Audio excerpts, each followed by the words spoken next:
주신 하나님의 말씀은 신약성경 마가복음 11장 1절에서 10절까지의 말씀입니다. 그들이 예루살렘에 가까이 와서 감난산 벳바게와 베다니에 이르렀을 때에 예수께서 제자 중 둘을 보내시며 이르시되 너희는 맞은편 마을로 가라. 그리로 들어가면 곧 아직 아무도 타보지 않은 나귀 새끼가 매여 있는 것을 보리니 풀어 끌고 오라. 만일 누가 너희에게 왜 이렇게 하느냐 묻거든 주가 쓰시겠다 하라. 그리하면 즉시 이리로 보내리라 하시니 제자들이 가서 본즉 나귀 새끼가 문 앞 거리에 매여 있는지라. 그것을 푸니 거기 서 있는 사람 중 어떤 이들이 이르되 나귀 새끼들을 풀어 무엇 하려느냐 하매 제자들이 예수께서 이르신 대로 말하되 이에 허락한지라. 나귀 새끼를 예수께로 끌고 와서 자기들의 겉옷을 그 위에 얹어 놓음에 예수께서 타시니 많은 사람들은 자기들의 겉옷을 또 다른 이들은 들에서 벤 나뭇가지를 길에 펴며 앞에서 가고 뒤에서 따르는 자들이 소리 지르되 호산나 찬송하리로다. 주의 이름으로 오시는 이여 찬송하리로다. 오는 우리 조상 다윗의 나라여 가장 높은 곳에서 호산나 하더라. 아멘. 지난 2주 동안 자리를 비웠습니다. 나름대로는 유럽이라고 하는 지역 자체가 종교개혁의 본산이었기 때문에 제네바와 우리 칼빈 선생이 목회를 했었던 그 교회, 그리고 쭈리히에서 더 좀 극단적인 종교개혁가이긴 하지만 쯔빙글리가 목회했던 현장, 그리고 체코 프라하에서 종교개혁이 일어나기 100년 전에 있었던 얀 후스의 흔적들을 좀 돌아볼 수 있는 그런 기회들이 됐습니다.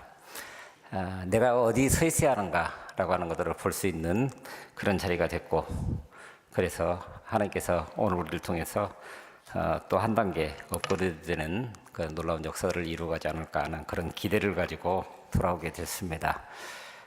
교회를 지켜가면서 기도해 주시고 또 더불어 함께 한 방향을 향해서 나아갈 수 있다라고 하는 것이 얼마나 큰 은혜였는지 다시금 확인하는 그런 시간이 됐습니다. 감사드리고요. 오늘은 종료주일입니다. 잘 아시는 대로 누가 뭐라고 해도 주님은 묵묵히 당신이 가야 할 길을 가고 계십니다. 소위 예루살렘 성의 입성. 근데 이 모습이 일반적으로 우리가 기대하는 것과 달리 어딘지 석연치 않아 보이는 그런 측면들이 있습니다. 어린 나귀를 타고 입성하시는 그 모습이, 이것을 승리의 입성이라고 그러는데 정말 승리의 입성으로 우리에게 느껴지십니까? 사실 예수님의 예루살렘 입성은 제자들이 기대했던 이스라엘 왕으로서의 개선 행렬을 치고는 좀 어울리지 않는 그런 측면들이 있습니다. 당대 로마의 개선 장군들의 그 장면들을 보면은 그렇습니다. 특별히 일본인인 시오노 나나미가 쓴 로마인 이야기라는 책에 보면은 로마의 개선 장군이 입성하는 장면을 이렇게 그리고 있습니다. 나라를 위해서 목숨을 걸고 싸워서 승리한 장군은 개선 장군이 되어 로마로 돌아옵니다. 그런데 막바로 로마로 들어올 수 있는 것이 아니라 수십일 또는 수개월이라도 그 개선 시기 걸맞게 완벽하게 준비될 때까지 성 밖에서, 로마 성 밖에서 기다려야 했다, 그렇게 말합니다. 하지만 성대한 개선 시기 준비가 끝나면 개선 장군은 화려하게 장식된 백마를 타고 붉은 홍포를 입고 호위대에 둘러싸여서 로마의 신전으로 이어지는 대로를 따라서 행진을 합니다. 그러면 길 주변에 모여든 수많은 시민들은 열광적인 환호를 보내면서 개선 장군을 맞이합니다. 개선 장군 뒤에는 전쟁에서 더불어 함께 싸웠던 승리한 군사들이 줄을 이어서 들어오고, 그 뒤에는 수많은 전리품들, 그리고 전쟁에서 사로잡은 포로들이 뒤따라 옵니다. 그 행렬은 끝도 없이 길게 이어지는데 그날은 로마 제국 전체가 축제에 사로잡히는, 그런데 그렇게 들어오는 개선 장군을 열렬히 환호하고 마음껏 박수를 쳐주는 것은 로마 시민의 당연한 권리이자 의무였다. 시오노 나나미는 그렇게 기록을 하고 있습니다. 그런데 어떻습니까? 예수님의 예루살렘 입성과 비교를 해보게 되면 우리 주님이 그야말로 개선 장군처럼 승리 입성을 하고 있는 그런 모습으로 보여지십니까? 오늘 7절 말씀을 먼저 한번 보실까요? 나귀 새끼를 예수께로 끌고 와서 자기들의 겉옷을 그 위에 걸쳐두매 예수께서 타시니. 나이 30이 넘은 건장한 청년이 작은 나귀 새끼를 탔다고요? 그것도 한 번도 등에 뭐든 실어본 적이 없는 새끼 나귀를 타고 입성을 했다고요? 그 모습은 어딘가 부자연스럽고 심지어는 우스꽝스럽기까지 합니다. 타고 가는 나귀 위에는 그럴싸한 안장도 없고 화려한 장식도 없습니다. 사람들이 입고 있던 옷으로 깔아준 땀내 나는 겉옷이 전부였습니다. 로마 개선장군의 뒤에는 수많은 병사들과 전쟁 포로들이 뒤따랐지만은 예수님 앞뒤로 그저 겨우 12명밖에 안 되는 제자들이 호위하고 있는 것처럼 그렇게 보여집니다. 로마의 개선장군이 가는 길에는 화려한 카펫이 깔리고 길 주변에는 아름다운 꽃과 화분들이 즐비하게 놓여졌는데 예수께서 가시는 그 길에는 그런 화려한 것이 하나도 없었습니다. 사람들이 벗어서 깔아놓은 겉옷 그리고 밭에서 잘라온 종려나무 가지가 전부였습니다.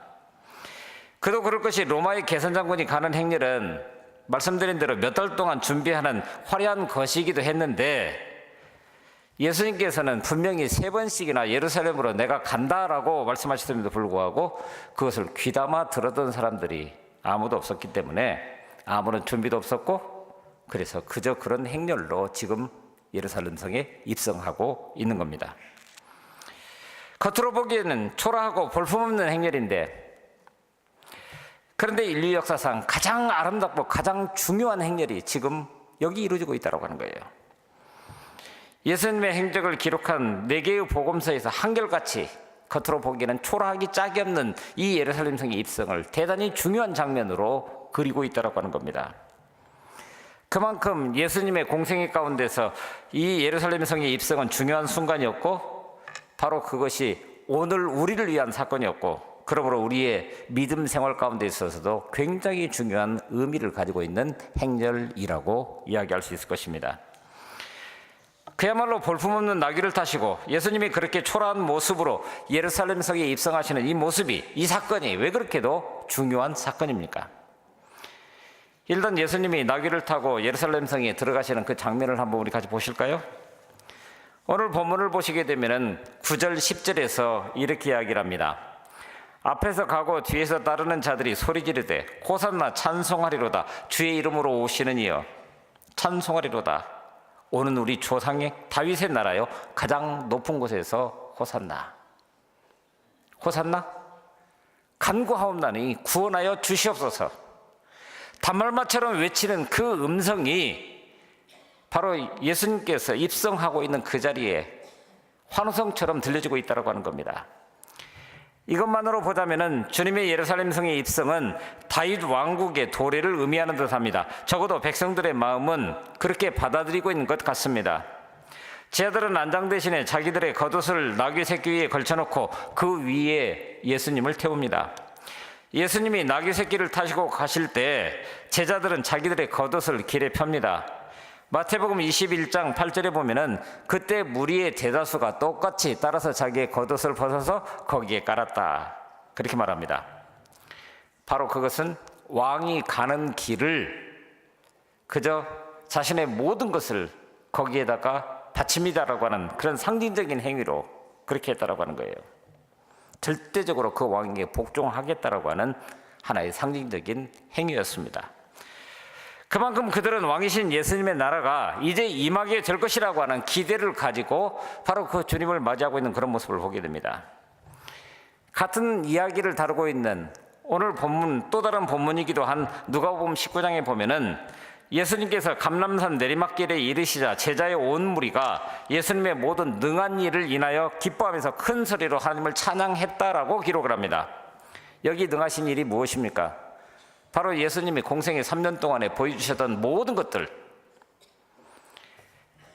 복음을 선포하시고 병자를 고치시고 귀신을 쫓아내시고 먹을 것을 공급해 주시고 이만하면 지금 우리가 겪고 있는 수많은 문제들을 뛰어넘어서 바로 이 땅 가운데 다윗 왕국이 형성됨으로 인해서 지금 현재 고통받고 있는 이 현실을 능가할 수 있는 새로운 세계가 열릴 수 있다고 하는 것을 지금 그들 눈으로 보고 있는 것입니다.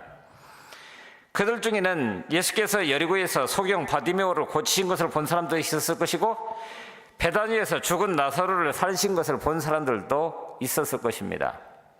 그러니까 새로운 기대입니다. 그런데 그게 전부입니까? 같은 예수님의 예루살렘 입성을 다루고 있는 누가복음의 기록을 보니까 누가복음 19장에서 이렇게 말씀합니다. 가까이 오사 성을 보시고 우시며 이르시되 너도 오늘 평화에 관한 일을 알았더라면 좋을 뻔하였거니와. 바로 하나님이신 그분이 예루살렘 성에 입성하시면서 예루살렘을 바라보시고 우셨다고요? 더군다나 백성들의 환호성을 듣고 그렇게 우셨다라고 기록을 하고 있습니다. 누가복음 19장 38절에 보면 그 환호성의 내용을 이렇게 말합니다. 찬송하리로다 주의 이름으로 오시는 왕이여, 하늘에는 평화요 가장 높은 곳에는 영광이로다. 이게 무슨 말입니까? 백성들의 이런 엄청난 환호성을 듣고도 주님이 우셨다고요? 그런데 이 환호성을 들으면서 어딘가에서 바로 그 환호성을 들었던 기억이 있습니다. 바로 예수님이 아기 예수로 이 땅에 오실 때 하늘에서 들려온 천군 천사들의 찬양 소리가 그것이었습니다. 하늘에는 영광, 땅에서는 평화. 무엇을 말하고 있습니까? 아기 예수가 오셨다라고 하는 것이 앞으로 이렇게 될 것이다라고 하는 것을 이야기를 했다고 한다면, 이제 이분이 예루살렘 성을 향해서 들어가고 계시는 그 장면이 바로 처음 사람의 몸을 입고 이 땅에 하나님이 오셨을 그때에 오늘 우리 가운데 나타날 결과물에 대해서 사람들의 입을 통해서 있는 그대로 선언하고 있는 그런 내용인 것입니다. 바로 땅에서 하나님의 백성 가운데 이루어져야 될 궁극적인 평화를 이야기를 하고 있습니다. 우리 주님의 사람의 몸을 입고 이 땅에 오실 때 바로 이 일이 이렇게 성취될 것이라고 하는 것을 말씀하고 있는 겁니다. 그런데 어떻게 해요?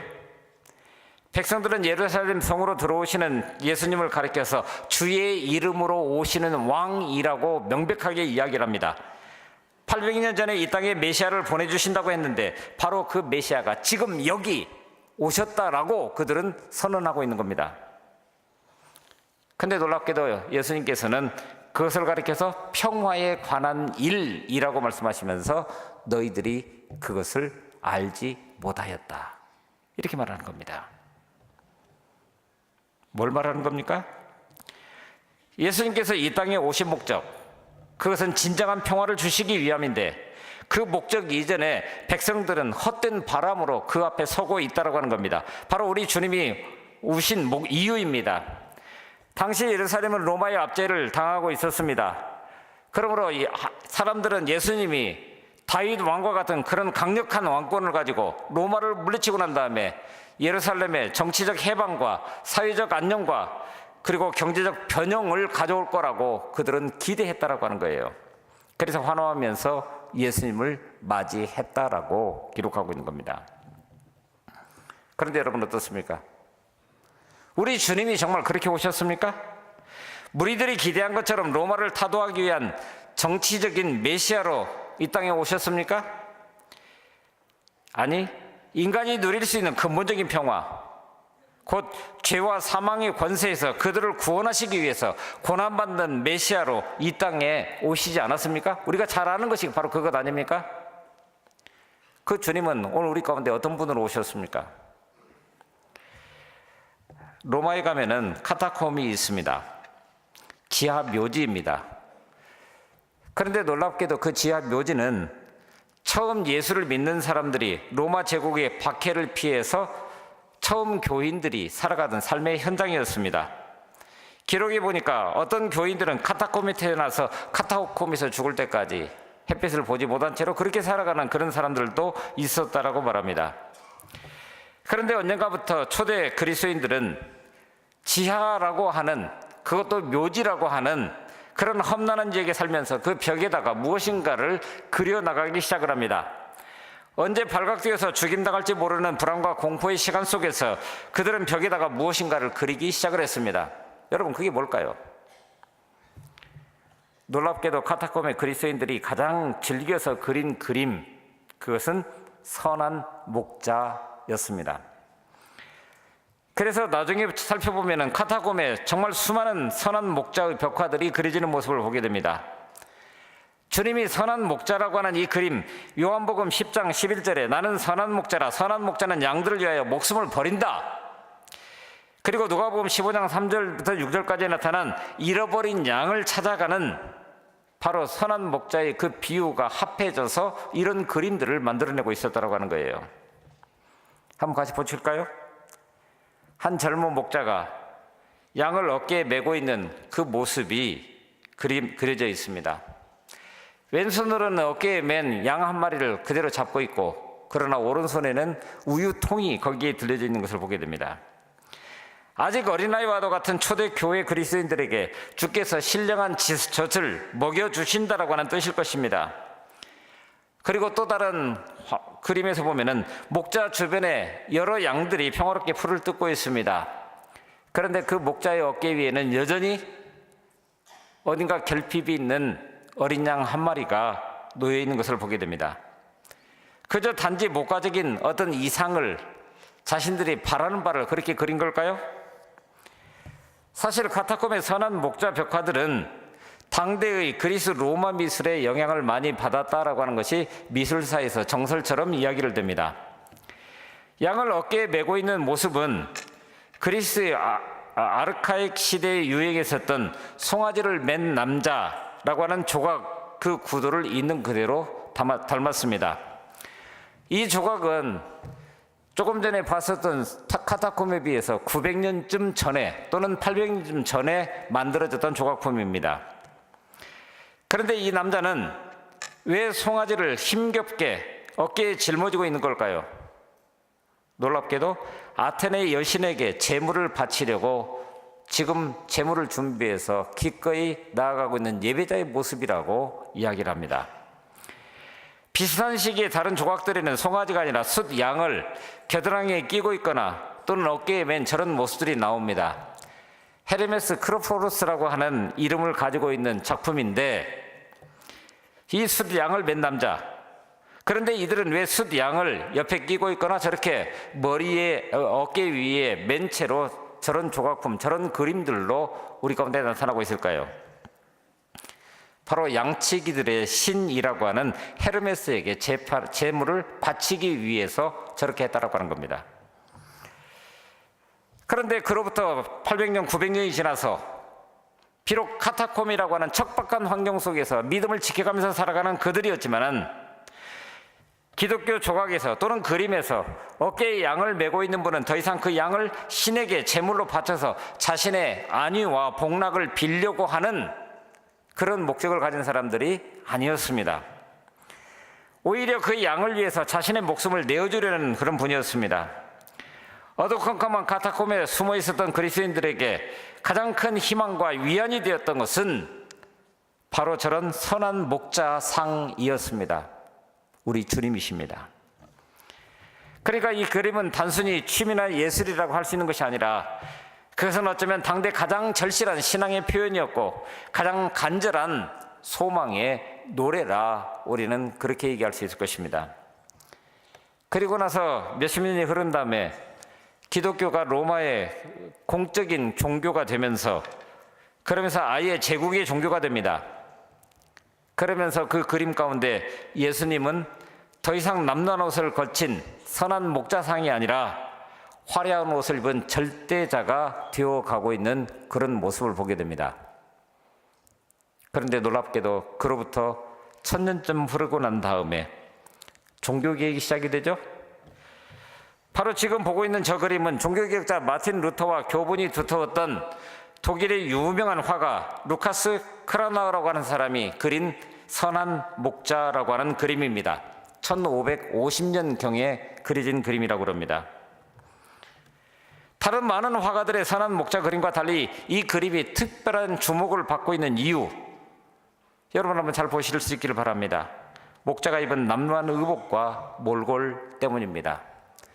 바로 저 그림을 소개했었던 전창림이라고 하는 교수분이 계십니다. 국민일보에서 혹시 여러분들 보셨는지 모르겠습니다만은 전창림의 명화로 여는 성경 묵상이라고 하는 그 기고문을 기획으로 끊임없이 올려주고 계시는 그런 분이십니다. 근데 이 그림을 두고 그 교수님은 이렇게 설명을 합니다. 오랜 시간 강을 건너고 숲을 헤치면서 도중에 늑대를 만나기도 했는지 옷은 다 헤어지고 고생한 모습이 역력하다. 이 땅에 계셨던 예수님, 바로 지금도 자신의 목숨을 버려서 잃은 양들을 찾으시는 선한 목자 예수님은 원래 이런 분이 아니셨습니까? 히브리서 4장 15절에서는 우리에게 있는 대제사장에 대해서 이야기를 합니다. 우리의 연약함을 동정하지 아니하는 자가 아니라고 말합니다. 그런데 우리가 잘 기억하고 있는 것처럼 개역 개정은 동정이라는 표현을 썼지만 그 이전에 개역 성서에 보면은 체휼하지 아니하는 자가 아니라 그렇게 말합니다. 여기서 체휼하다고 하는 말, 개역 개정에서 동정으로 번역을 했는데 좋은 번역이 사라진 것 같아서 안타까운 마음이 한편으로는 있습니다. 체휼이라고 하는 말, 자신의 몸으로 뭔가를 느끼고 있는 거예요. 자신이 직접 몸으로 겪어보았기 때문에 상대방의 아픔을 깊이 이해하여 가지게 된 그 사람의 마음, 그게 긍휼이라는 단어보다도 훨씬 더 강력한 의미를 가지고 있는 체휼이라고 하는 단어라는 겁니다. 그런데 이 휼이라는 한자를 살펴보니까 마음 신변에 피혈자를 쓰고 있습니다. 그러니까 가슴 속으로 피가 흐른다라고 하는 얘기예요. 아버지 하나님의 눈물 아닙니까? 자신이 택한 그 백성들이, 자신이 택한 자녀들이 어긋나가고 있는 그런 모습을 보면서 불쌍히 여기는 그 마음이 지극하다 못해 가슴속으로 피가 다 흘러가고 있는 그런 모습. 그래서 어떤 분은 예수님께서 십자가에 달리시게 될 때에 두 팔을 딱 벌리고 그 안타까워하는 그 마음, 그래서 심장이 터져서 거기서 그렇게 돌아가셨다. 오늘 우리를 사랑하시는 그 주님의 마음이 그렇다라고 하는 거예요. 예수님께서 우리의 연약함을 체휼하신다는 말은 바로 그런 뜻입니다. 그가 몸소 인간의 몸을 입고 이 땅에 오셔서 우리의 고통과 연약함을 겪으셨기 때문에 자기 가슴 속에 피가 흐르는 애통한 마음으로 오늘 우리를 불쌍히 여기시면서 자기 자신을 십자가에 내어주시기까지 하시면서 오늘 우리를 구원하시기를 원하셨다라고 하는 거예요. 바로 우리에게 진정한 평안을 주시기 위해서 우리 주님이 이 땅에 오신 목적이라고 말씀하고 있는 겁니다. 그런데 백성들은 하늘의 평화를 땅에다가 현실적으로 가져다줄 왕을 향한 자신들의 갈망을 표현합니다. 호산나, 간구하옵나니 우리를 구원하여 주옵소서. 외치는 백성들의 바람, 근데 그 기대는 지극히 세속적입니다. 지금 자신들이 겪고 있는 실질적인 고통을 해결해 주실 수 있는 분, 바로 그분이 지금 그들에게는 필요한 겁니다. 그러니 예루살렘은 예수님이 가져오시는 평화에 관한 일에 대해서 도대체 알 수가 없었던 겁니다. 그 왕이 자기 백성들을 구원하시기 위해서 영광이 아닌 수치의 십자가를, 굴림이 아니라 십자가에서 자기 자신을 스스로 내어주시는 섬김을 통해서 이 일을 성취하실 것이라고 하는 것을 그 누구도 예상할 수 없었던 겁니다. 제자들도 무리들과 크게 다른 것 같지는 않습니다. 요한복음 12장 28절에 보니까 처음에는 제자들이 이 사건의 의미를 깨닫지 못하다가 나중에 주님께서 영광을 얻으신 후에야 이 사건의 의미를 비로소 깨닫게 되었다라고 기록하고 있기 때문입니다. 사랑하는 성도 여러분, 이 땅 그야말로 죽을 수밖에 없는 인간들을 구원하시기 위한 하나님의 평화, 하나님의 샬롬을 향한 그 주님의 마음, 그것이 하나님의 울음입니다. 예수님은 너도 평화에 관한 일을 알았다면 좋을 뻔하셨다라고 하시면서 지금 울고 계시는 거예요. 사랑하는 성도 여러분, 오늘 우리는 어떻습니까? 예수님께서는 예루살렘을 바라보고 오셨습니다. 예루살렘을 바라보시고 우신 그 예수님께서 오늘 이 세대를 바라보시면서, 오늘 우리가 살아가고 있는 순천 도성을 바라보시면서 어떻게 하셨을까요? 지금 우리가 살고 있는 이 도성을 보시고 슬퍼하시지 않겠습니까? 그래서 눈물 짓고 계시지 않겠습니까? 애통해하고 계시지 않겠습니까? 오늘 우리에게도 이런 눈물이 있어야 됩니다. 복음을 거절하는 자들을 향해서 애통할 수 있어야 됩니다. 불신의 세상에 대해서, 불신의 이웃에 대해서, 무엇보다도 불신의 가족에 대해서 함께 울 수 있는 주님의 눈물이 우리 가운데 있어야 됩니다.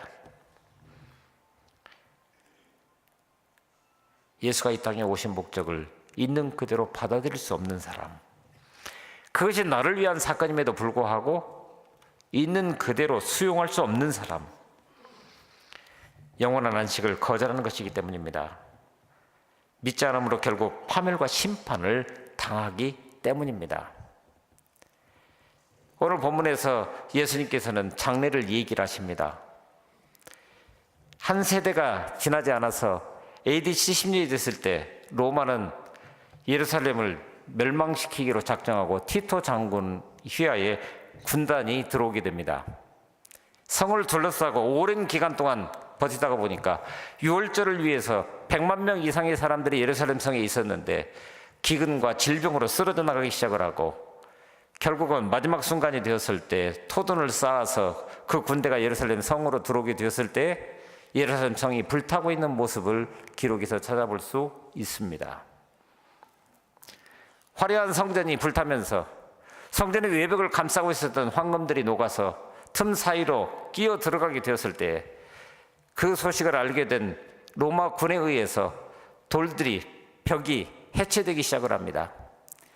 예수님이 돌 위에 돌 하나 남지 않을 것이라고 말씀하시던 그 사건이 실제로 역사 가운데서 있는 그대로 이루어져 가고 있는 모습을 보고 있는 거예요. 역사 속에서 상징적으로 우리 가운데 보여주는 것 같아 보이지만, 바로 예수님의 눈물은, 그 눈물이 오늘 우리 가운데 아무런 의미 없이 받아들이게 될 때 오늘 우리의 결말도 똑같다라고 말씀하고 있는 겁니다. 그래서 우리도 함부로 장담할 수 없습니다. 매일 예배를 드리고 온갖 종교적 행위가 이루어지는 것 같아 보이는데 거기에 주님의 눈물이 있습니까?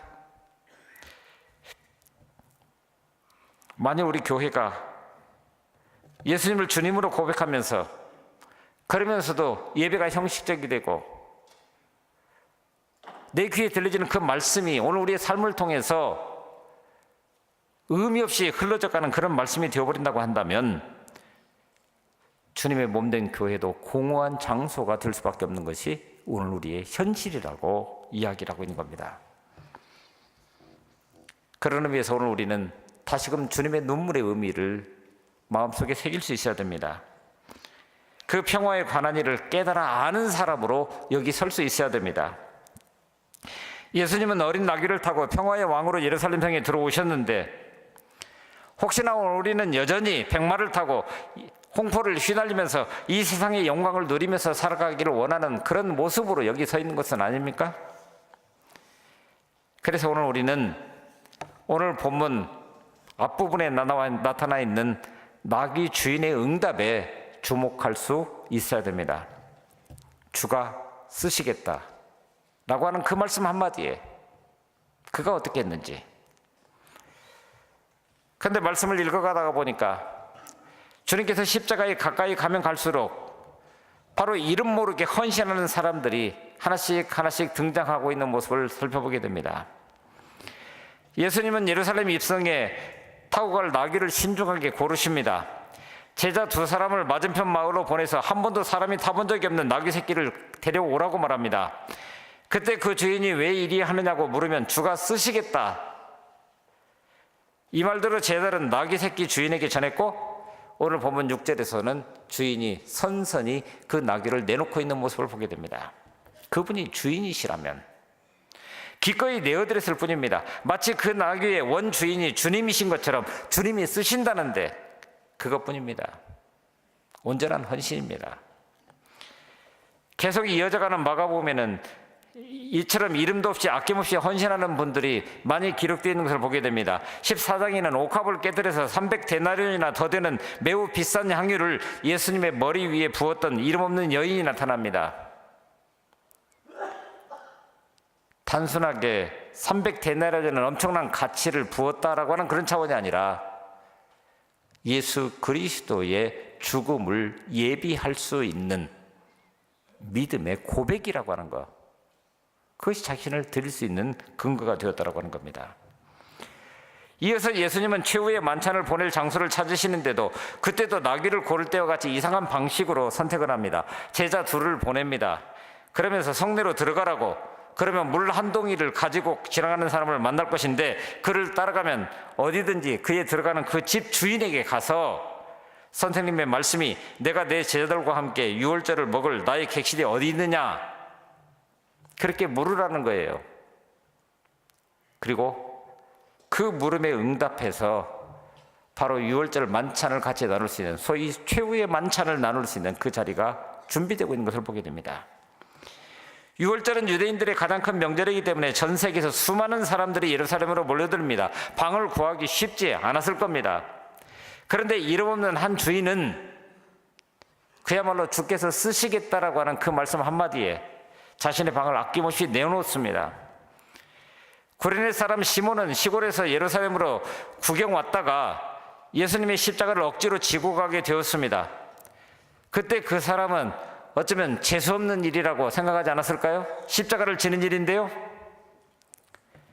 그런데 놀랍게도 그 사건을 깨달게 되었을 때 그는 나중에 초대교회의 지도자가 되는 그런 모습을 보게 됩니다. 아리마대 사람 요셉은 십자가에서 죽으신 예수님을 위해서 자기 무덤을, 그것도 한 번도 쓴 적이 없는 그 무덤을 내놓음으로 예수님의 장사를 준비합니다. 오늘 우리는 어떻습니까? 이제 고난주간을 향해서 우리도 나아갑니다. 그리고 그 끝에는 부활이 있을 것입니다.